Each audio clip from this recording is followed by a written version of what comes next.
ओडिशा के तट पर समुद्र की लहरों से घिरे हुए छोटे से नगर पुरी में एक ऐसा मंदिर है जिसकी हर ईंट में रहस्य छिपा है। हर हवा का झोंका मानो कोई अनकही कथा सुनाता है। यही है जगन्नाथ पुरी मंदिर, जिसे भगवान विष्णु के अवतार श्री कृष्ण, बलराम और सुभद्रा की मूर्तियों के लिए जाना जाता है।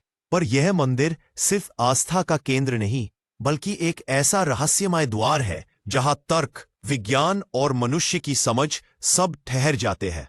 सदियों से यहां होने वाली घटनाएं आज तक वैज्ञानिकों और शोधकर्ताओं को चकित करती आई है। कहते हैं कि जब भी आप इस मंदिर में प्रवेश करते हैं तो आपको ऐसा प्रतीत होता है कि यह दुनिया से अलग कोई दूसरी लोक भूमि है, जहां न समय का असर चलता है, न प्रकृति का नियम।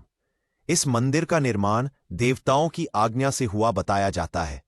पुराणों के अनुसार द्वापर युग के अंत में जब श्री कृष्ण ने अपना देह त्याग किया तो उनका शरीर नहीं जला, बल्कि उनके हृदय को समुद्र ने अपने भीतर छिपा लिया।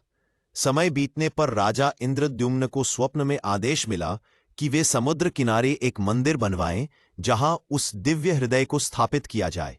कहा जाता है कि वही नीलमणि ब्रह्म के रूप में आज भी जगन्नाथ मूर्ति के भीतर धड़क रहा है। मंदिर की सबसे बड़ी रहस्यमयी बात यह है कि यहां का ध्वज हवा की दिशा के विपरीत लहराता है।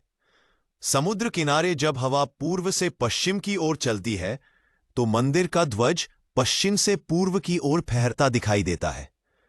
कोई भी वैज्ञानिक कारण आज तक इस घटना को समझा नहीं सका है।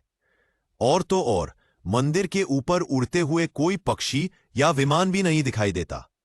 स्थानीय लोग कहते हैं कि यह भगवान जगन्नाथ की दिव्य शक्ति है, क्योंकि यह स्थान एक ऐसा चक्र क्षेत्र है जहां भौतिक जगत के नियम स्वतः ही बदल जाते हैं। पुरी का समुद्र किनारा हमेशा तूफानों से घिरा रहता है, पर मंदिर का मुख्य शिखर कभी प्रभावित नहीं होता। जब भी भयंकर तूफान आता है, मंदिर के चारों ओर जैसे कोई अदृश्य कवच बन जाता है जो उसे सुरक्षित रखता है। वैज्ञानिकों ने कई बार हवा के दबाव और चुंबकीय तरंगों का परीक्षण किया, लेकिन वे यह नहीं समझ पाए कि आखिर यह संभव कैसे है। एक और चमत्कारिक रहस्य मंदिर के रसोई घर से जुड़ा है। कहते हैं यहां 56 प्रकार के प्रसाद प्रतिदिन बनाए जाते हैं, जिन्हें महाप्रसाद कहा जाता है। खास बात यह है कि यहां खाना पकाने के लिए 7 हंडियां एक दूसरी के ऊपर रखी जाती है और सबसे ऊपर की हंडी पहले पक जाती है, जबकि नीचे की बाद में। यह उल्टा विज्ञान है, क्योंकि गर्मी नीचे से ऊपर जाती है, पर यहां किसी अलौकिक नियम के अनुसार ऊपर की हंडी पहले पकती है।